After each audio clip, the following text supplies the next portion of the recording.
को यूएस जाना है, यूके जाना है, ऑस्ट्रेलिया जाना है, न्यूजीलैंड जाना है, कनाडा जाना है एंड इवन कुछ और इटली वगैरह जाना है। वहाँ पे भी भाई एजेंट बदलते रहते हैं, क्योंकि जो कंसल्टेंसीज होती हैं उनको ना एडवाइस दे पाती है, ना उनको बता पाती हैं कि भाई कौन से कोर्स में जाना चाहिए, कौन से कोर्स में नहीं जाना। अप्लाई करवाते हैं तो फिर उनका वीज़ा नहीं आता, फिर बाद में दिक्कत होती रहती है। मैं बताता हूँ पैसों का क्या हिसाब है। मैं स्टार्टिंग में मेरे को पता नहीं था कि कंसल्टेंसी वाले पैसे लेते हैं नहीं लेते हैं। मैं एक दो किसी भी कंसल्टेंसीज पे, चूँकि वो आपको वही कोर्स दिखाएंगे जो जिन कॉलेजेस के साथ उनकी पार्टनरशिप है, वो कोर्स दिखाएंगे ही नहीं जिन कॉलेजेस के साथ उनकी पार्टनरशिप नहीं। ये नहीं कि आपने मतलब बैचलर्स कर रखी है आप डिप्लोमा वाले कोर्स कर रहे हो, नहीं वो नहीं होता। आपको पोस्ट ग्रेजुएशन ही कर सकते हो, वो भी रिलेटेड कोर्स में। तो एक चीज़ ध्यान रखना।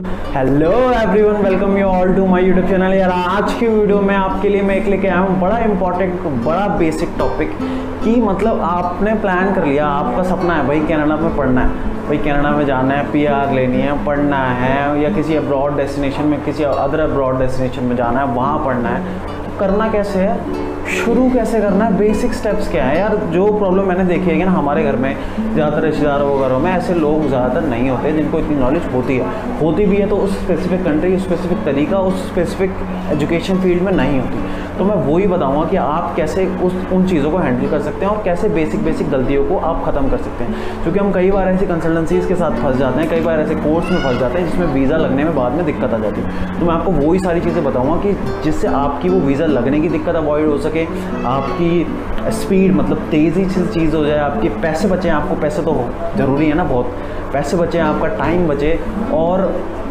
मेन चीज़ है कि आप सारा प्रोसेस जल्दी से कर लें, ठीक है, और सही सलामत आप पहुंच जाए। तो ये अपनी स्क्रिप्ट है छोटी सी। पहली जो चीज़ मैं आपको बताऊंगा, अगर आपका प्लान है, मतलब क्योंकि यार शुरू में हमारा ना बहुत वरीज होते हैं यार कि हम करें कैसे, करें क्या भाई, किसके पास जाएं, कहाँ जाएं, कैसे करें, और समझ नहीं आती चीज़ें। और इस चक्कर में कोई हम ठग भी लेते हैं यार, फ्रॉड भी हो जाता है हमारे साथ कभी कभी कि जहाँ पे हमें पैसे नहीं देना हम वहाँ पे पैसे दे देते हैं। तो मैं वही सारी चीज़ें बताऊँगा, ठीक है। तो पहली जो चीज़ है, और 4 चीज़ें मैं इसमें बताऊंगा, पहली 4 पॉइंट्स बताऊंगा, तो वीडियो को लास्ट तक देखना है। एंड चैनल प्लीज़ सब्सक्राइब ना करना आपने, तो चैनल सब्सक्राइब करना है प्लीज़। सारे एफर्ट्स डालूंगा इसमें, सारी अच्छे से बनाऊंगा वीडियो को। तो पहली जो चीज़ है, अगर आपने शुरू कर लिया, सोच लिया आपने कि भाई मुझे अब्रॉड जाना है, मुझे पढ़ने जाना है, आपको यूएस जाना है, यूके जाना है, ऑस्ट्रेलिया जाना है, न्यूजीलैंड जाना है, कनाडा जाना है एंड इवन कुछ और इटली वगैरह जाना है। वहाँ पे भी मेरा एक दोस्त है इटली में, वो IELTS दे के गया है, पर वहाँ पे लैंग्वेज डिफरेंट है और वो फ्री में एजुकेशन ले रहा है, उसकी मैं वीडियो कभी बनाऊँगा। तो पहली जो चीज़ है, आपको इन कंट्रीज़ में जाना है तो आपको सबसे पहले क्या करना है कि अपनी IELTS की प्रिपरेशन शुरू कर देंगे, ठीक है। तो ये बहुत इंपॉर्टेंट है, क्योंकि अब आप बाद में चीज़ें समझोगे और जब तक फिर देर हो जाती है, आपका एक इनटेक मिस हो सकता है। इससे अच्छा आप अपनी IELTS की जो प्रिपरेशन शुरू कर दो, क्योंकि वो तो करनी ही है भाई, सबको करनी है। अपना ये देख लो कि अगर आप मतलब IELTS का मैं ये बता देता हूँ, अगर आप क्या कहते हैं पढ़ने जा रहे हो तो एकेडमिक की प्रिपरेशन स्टार्ट कर दो। अगर आप वैसे जा रहे हो मतलब जॉब के पर्पज़ से जा रहे हो तो जनरल का टेस्ट होता है IELTS का, वो स्टार्ट कर दो। 15,700 लगभग अभी फीस चल रही है, तो उसका प्रिपरेशन स्टार्ट कर दो। और इसकी प्रिपरेशन कैसे करनी है, इसकी मैंने वीडियो बना रखी है। मैंने लिस्टिंग में मेरे 8.5 बैंड कैसे आए 9 में से, मैंने इसकी भी वीडियो बना रखी है, बहुत अच्छे से बनाई है। उस वीडियो में मैंने इवन ये भी बताया कि आप फ्री मॉक टेस्ट कैसे दो। तो इस टेस्ट पैटर्न को समझो, वीडियोस देखो, अच्छे से पैटर्न को एनालाइज करो कि आप कैसे कर सकते हो, किस किस जैसे 4 मॉड्यूल होते हैं IELTS में, तो किस किस मॉड्यूल में आप अच्छा स्कोर कर रहे हो, सब चीज़ों को एनालाइज करो और जल्दी इस चीज़ को ख़त्म करो। अब सेकंड चीज़ जो क्या करना है, आप सपोज आपकी साथ साथ IELTS की तैयारी चल रही है, अब क्या करना है, हमें जाना है कंसल्टेंसीज़ के पास, ठीक है। और कंसल्टेंसीज़ के पास भी ऐसी कंसल्टेंसीज़ पे जाना है कि गूगल पे हमने रेटिंग्स देखी या फ्रेंड से किसी से पूछा कि हम किसके पास जाएँ, और हाई रेटेड कंसल्टेंसीज़ के पास जाओ। यार लिटरली बता रहा हूँ, जिनके गूगल पे कम से कम यार 400-500 से ऊपर के रिव्यूज़ हैं और उनके 4 से ऊपर स्टार है। लिटरली मतलब और भी देख सकते हो अगर किसी ने आपको फ्रेंड ने सजेस्ट किया, बट अच्छी कंसल्टेंसी पे जाओ। क्योंकि बाद में क्या होता है, बंदे क्या होते हैं भाई एजेंट बदलते रहते हैं, क्योंकि जो कंसल्टेंसीज होती हैं उनको ना एडवाइस दे पाती है, ना उनको बता पाती हैं कि भाई कौन से कोर्स में जाना चाहिए, कौन से कोर्स में नहीं जाना चाहिए। कभी कभी ऐसा होता है कि बिना रिलेटेड कोर्स में अप्लाई करवाते हैं तो फिर उनका वीज़ा नहीं आता, फिर बाद में दिक्कत होती रहती है। तो कंसल्टेंसीज ढंग से चूज़ करो, कम से कम ऐसा नहीं कि एक पे गए रेटेड पे भी तो उस पर बैठ गए, नहीं, 4-5 कंसल्टेंसीज पे जाओ, सीखो उनसे। कंसल्टेंसीज मतलब साथ साथ IELTS की प्रिपरेशन चल रही है, आपको सबसे ज़्यादा जो सारी चीज़ें सिखा सकती है ना, वो कंसल्टेंसी सिखा सकती है। तो मेरी एडवाइस लो, लिटरली बता रहा हूँ, आप जहाँ भी एरिया में जाते हो मतलब सर्च करो कि अब्रॉड कनाडा कंसल्टेंसीज, वहाँ पे बहुत सारी गूगल पे आ जाएंगी, किसी पे भी चले जाओ और अच्छे से पूछो, मतलब जानो कि कैसा प्रोसेस है, सब कुछ बताएंगे वो आपको, फीस बताएंगे, प्रोसेस क्या है, आपके जो कोर्स है ना उसका रिलेटेड बताएंगे कि आप कौन से कोर्स में ऑप्शन फिल कर सकते हो, ठीक है। और लिस्ट ऑफ कोर्स भी दे देंगे, अब फ्री में करते हैं वो सारा काम। हाँ ये दिक्कत आती है, अब जैसे मैं था तो भाई मैं बताता हूँ पैसों का क्या हिसाब है। मैं स्टार्टिंग में मेरे को पता नहीं था कि कंसल्टेंसी वाले पैसे लेते हैं नहीं लेते हैं। मैं एक दो पे चला गया, एक दो पे मैंने फ़ोन पे ही बात करी तो उन्होंने मेरे से बोला कि 5,000 दे दो, आप आपके आईएलटीएस की प्रिपरेशन भी कराएंगे हम और कंसल्टेंसी हम आपकी फ़ाइल वगैरह भी लगाएंगे। मेरे को पता नहीं था, अब मैं तो पूरा प्लान करके गया था भाई दोनों काम हो रहे हैं, आईएलटीएस भी हो रहा है ये भी हो रहा है, तो मैं दे देता हूँ 5,000 रुपये। बट बाद में मेरे को पता चला कि नहीं, फ़ाइल चार्ज के कोई पैसे नहीं लगते। फिर एक और जगह मैं गया, वहाँ पर भी मेरे से ऐसी 1,500 के आसपास मांगे। बट जो बात है कि जितनी भी अच्छी कंसल्टेंसीज होती है ना वो पैसे हमसे नहीं लेती, वो पैसे कॉलेज से लेती हैं। तो हमें किसी को पैसे ऐसे फाइल चार्ज को नहीं देने होते। अब वो अलग केसेस हैं कि आपकी ज़्यादा रिफ्यूज़ल चल रहा है या बहुत सारी चीज़ें हैं, उसका मुझे इतना नॉलेज नहीं है भाई, देख सीधी बात है। मेन बात यह है कि आपको ऐसे कोई नॉर्मली, अगर आपका नॉर्मल केस है, आप नॉर्मली जा रहे हो तो आपको ऐसे कोई पैसे लगाने की ज़रूरत नहीं है। और मुझे लग रहा है उन केसेस में भी जिसमें केस थोड़ा एक्सेप्शनल हो जाता है उसमें भी इतना कुछ पैसों की ज़रूरत नहीं होती, बस आपको कंसल्टेंसीज ढूंढनी पड़ती है। यूट्यूब पर भी बहुत सारे चैनल्स हैं जो अच्छा कंसल्टेंसीज की गाइडेंस देते हैं। हाँ एक इंपॉर्टेंट बात जो रह गई थी, कंसल्टेंसीज पे जाओ तो मतलब पर उन पर रिलाय मत करना किसी भी कंसल्टेंसीज पे, क्योंकि वो आपको वही कोर्स दिखाएंगे जो जिन कॉलेजेस के साथ उनकी पार्टनरशिप है, वो कोर्स दिखाएंगे ही नहीं जिन कॉलेजेस के साथ उनकी पार्टनरशिप नहीं है।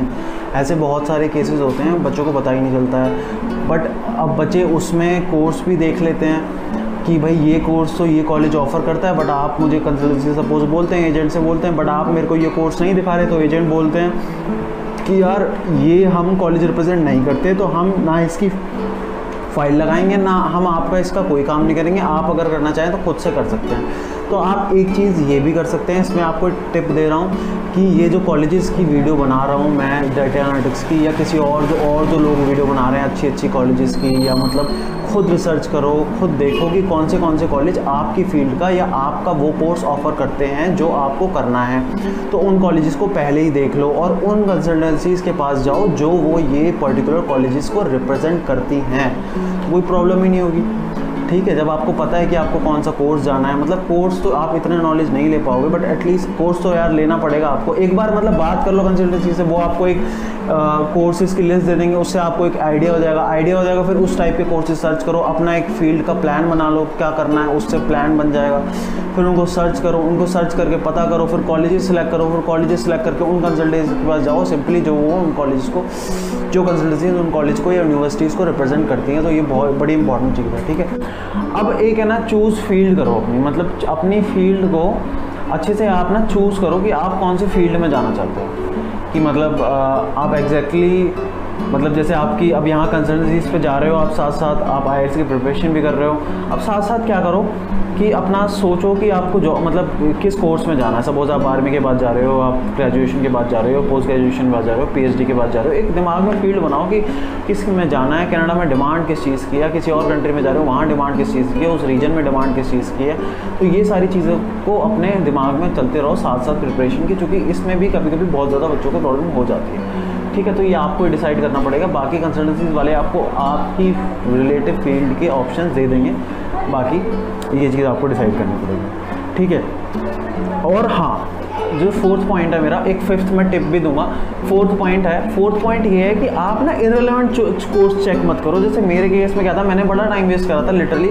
मतलब मैं सेनेका के मतलब वो कोर्स देख रहा हूँ, वो स्कूबा डाइविंग के अंडर वाटर में वेल्डिंग वाले कोर्स देख रहा हूँ, इलेक्ट्रीशियन के कोर्स देख रहा हूँ, कुछ भी देख रहा हूँ। क्योंकि मेरा अंडर ग्रेजुएट मैंने बैचलर्स कर रखी है, बैचलर ऑफ टेक्नोलॉजी कर रखी है मैंने इलेक्ट्रॉनिक्स से, तो मेरा कोई मतलब नहीं बनता उन कोर्सेज को देखने का। मैंने कंसल्टेंसी से बात करी तो वो कह रहा है इसमें कोई आपकी एलिजिबिलिटी नहीं बनती, आप डाउनग्रेड का कोर्स नहीं कर सकते। सिंपल बात होती है, ये नहीं कि आपने मतलब बैचलर्स कर रखी है आप डिप्लोमा वाले कोर्स कर रहे हो, नहीं वो नहीं होता। आपको पोस्ट ग्रेजुएशन ही कर सकते हो, वो भी रिलेटेड कोर्स में। तो एक चीज़ ध्यान रखना, जब भी कोर्सेज देखो तो उनकी एडमिशन रिक्वायरमेंट देखो पहली चीज़।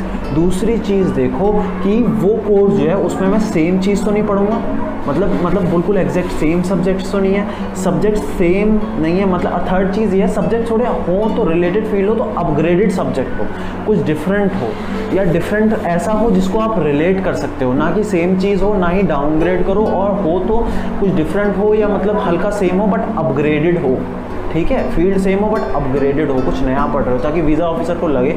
इसमें भी ये केस होता है कि आप मतलब देखोगे ना तो मतलब ये सीन हो जाता है कि वीज़ा आपको ऑफर लेटर तो आ जाएगा कॉलेज से, आप फीस पे कर दो, कॉलेज के ऑफर लेटर दे देंगे कॉलेज मोस्ट प्रोबेबली 90% केसेस में, अगर आपकी प्रोफाइल स्ट्रॉन्ग है। बट वीज़ा ऑफिसर आपको वीज़ा नहीं देगा, इसमें बहुत ज़्यादा प्रॉब्लम आती है, क्योंकि वीज़ा ऑफिसर प्रॉपरली देखता है कि आपका कोर्स रिलेटेड है नहीं है, मतलब ये ऐसे ही जा रहे हो आप, मतलब बस कोई सा भी कोर्स लेके कनाडा पहुंच गया। तो वो आजकल ये सारी दिक्कतें चल रही हैं, तो इस पर ज़रा ध्यान देना पड़ेगा, ठीक है। पांचवी चीज़ जो मैं आपको बताऊंगा, फीस वगैरह के बारे में हल्का सा बता देता हूँ कि आपको अप्रॉक्सीमेटली कितनी फीस कनाडा में 1 साल की खर्च होगी, चाहे आप 1 साल का कोर्स लो। थोड़ा ये बताता हूँ कि 1 साल का कोर्स लोगे तो 1 साल का वर्क वीज़ा मिलेगा, 2 साल का कोर्स लोगे कनाडा के अंदर तो 3 साल का वर्क वीज़ा मिलेगा, और PR लगभग 4 से 5 साल में अगर बंदा ठीक से मेहनत करे तो उसको मिल जाती है, ठीक है। अब एक चीज़ और, हाँ ये फीस का बता रहा था। फीस में क्या है भाई, देखो एवरेज ऑन एन एवरेज जो 1 साल की कनाडा के अंदर फीस है वो है 12 लाख रुपए। और कनाडा के अंदर आप जाओगे तो जाने से पहले आपसे पहले GIC ले लेते हैं, मतलब आप एक इन्वेस्टमेंट कर देते हैं कनाडा के अंदर, जो कि होती है $10,000 की। मतलब ये आप जब कनाडा जाओगे तो आपके कनाडा का एक तरीके से खर्चा होता है, और हर महीने पहले महीने में आपको $2,000 मिलते हैं, और अगले महीने आपको थोड़े आपके $10,000 में से पैसे मिल जाते हैं, लिविंग एक्सपेंसेस मिलते रहते हैं। वो आपकी मर्जी, आप निकालो बैंक से या नहीं निकालो। चक्कर क्या होता है कि मतलब बंदे, ऐसा नहीं हो कि कनाडा बंदे पहुंच गए फीस देने के बाद वहाँ पे कह रहे हैं हमारे पास तो पैसे ही नहीं है, तो एक तरीके से कनाडा पहले ही पैसे ले लेता है ताकि बंदा यहाँ के ड्रामे ना करे, ठीक है। तो ये कितने हो गए अपने, लगभग 12 लाख ये हो गए, 6 लाख अपनी GIC के हो गए, रहने के वहाँ पे एक्सपेंसेस, एंड आपकी अब इसमें IELTS का टेस्ट का फीस हो गई, IELTS की प्रिपरेशन करोगे उसकी थोड़ी बहुत फीस हो गई, मेडिकल की फ़ीस हो गई, वीज़ा की फ़ीस होती है कुछ वीज़ा की और बायोमेट्रिक की $235 के लगभग होती है। फ़्लाइट्स जो आप देखोगे 40,000 के आसपास चल रहा है आजकल रेट, और बाकी ये अगर फ़्लाइट बैन नहीं है तब, अभी बैन चल रहा है तो 1,30,000, 1,60,000, 2 लाख तक लोग जा रहे हैं इसमें। IELTS का वही 14,700, मेडिकल का मैंने दिया 6,000 के, मेडिकल की मैंने वीडियो बनाई है आपको कि कैसे आप सही मतलब पैसों में और कम पैसों में कौन सा टेस्ट बुक कर सकते हैं, कैसे टेस्ट बुक कर सकते हैं, वो आप देखें। मेडिकल में कौन से टेस्ट कवर करें मैंने वो भी वीडियो बनाई है, ठीक है। ठीक है, तो ये सारी चीज़ें हैं। और टाइम कितना लगता है मैं एक बार ये भी बताता हूँ आपको, अप्रॉक्सीमेट कितना टाइम लगता है। आप सपोज़ कनाडा का प्रोसेस शुरू करते हो तो मैं बताता हूँ इसमें लगभग मैंने जो अपना प्रोसेस शुरू करा था, मैंने करा था अप्रैल इनिशियल में मेरे दिमाग में आ गया था कि हाँ भाई जाना है, और मेरे दिमाग में था कि भाई अब ऐसे शुरू करना है। और मैंने लगभग जून से मैंने IELTS को थोड़ा सा अप्रैल से मैंने सबसे पहले ये करा था कि IELTS की स्टार्टिंग वर्टिंग कर दी थी कोचिंग की। और तब भी मेरे को इतना, इस टाइम पे क्या चल रहा है, डेफर वाला बड़ा सीन चल रहा था, सितंबर इनटेक तो पहले ही फुल हो गया था, अब जाके जनवरी भी बिल्कुल मतलब जनवरी में मेरे को मिल गया था, और ये सारी सिस्टम है, ठीक है। तो बाकी thank you so much for watching this video. यार मैं पूरी कोशिश कर रहा हूँ कि वीडियो में सारी चीज़ें बताऊँ जो भी एक बंदे की वरी होती हैं, दिक्कतें होती हैं, जो कि मेरे को थी ये परेशानियाँ शुरू में होती हैं यार, नॉर्मल चीज़ है, परेशान हो जाते हैं, नहीं होते यार हमारे इतने जाने वाले जो पता कर लें यार, मोस्ट केसेस में नहीं होते यार, होते भी हैं तो उनको ज़्यादा पता नहीं होता है कि आप कैसे जाएँ, कैसे करें, क्या क्या चीज़ें करें, क्योंकि और इस चीज़ में दिक्कत हो जाती है। तो से काम कोई दिक्कत नहीं, कर लोगे। और आपके परसेंटेज का बता देता हूँ, परसेंटेज यार 60-55 चाहिए होते हैं पोस्ट ग्रेजुएशन डिप्लोमा में, पोस्ट ग्रेजुएशन उसमें सर्टिफिकेट कोर्स में, और इसके आसपास चाहिए होते हैं 60 चाहिए होते हैं, बाकी यूनिवर्सिटीज़ में 70 के ऊपर चाहिए होते हैं और 75 के ऊपर चाहिए होते हैं। तो कोई इशू वाली बात नहीं है, सब कुछ हो जाएगा। आपको जाना है ना, बस एम करो और नंबर थोड़े अच्छे लाओ, और अगर आ गए हैं तब भी कोई परेशानी नहीं है, कुछ ना कुछ कॉलेज कोई सा कॉलेज मिल जाएगा, कोई ऐसी दिक्कत वाली बात है नहीं, सब कुछ हो जाएगा। Best of luck, subscribe the channel, like the channel, thank you so much for watching this video.